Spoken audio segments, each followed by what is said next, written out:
Bu da mozaik texnikasıdır üzerindeki. Burada da mozaik texnikasının fərqli bir üslubunu hazırlayacağız. Gördüğünüz bu tortu hazırlayacağız. Bunun için dekorlarımızı yığırıq tortumuzun üzerine. Bakın bu üsulda kenar nahiyelerinde yapıştırıram. Bu cür, bakın bunlar da tek kesilip vurulur üzerine. Bu texnikayla işleyecek ikinci mərtəbəni. Bu üsulda gedirik. Bir boz, bir ağ.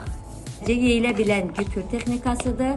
Bunu işləyirik və bunu bütün növ kremlərin üzərinə qoya bilərik. İstər şəkər xəmiri, istər qaymaq, istər şanti, hər birinin üzərinə qoyub istifadə edə bilərsiniz. Və tam yedirdikdən sonra təmiz üzərinə çəkirəm ki, incə çıxır. Və hazırladığımız dantelləri mozaik texnikasında hazırladığımız tortun üzərinə qoyacağıq. Baxın, asan şəkildə özü qopur. Fikir verin. 10 dəqiqəyə otaq temperaturunda yaxşı şəkildə quruyur. Və dantelə baxın, əlimdə sıxıram, açıram. Heç bir şey olmur. Tam istədiyimiz kimi elastik halda dantel parçamız. İndi o birisiləri də çıxartacağım. Danteli tortumuza tam şəkildə tətbiq edirik. Bu cür formada.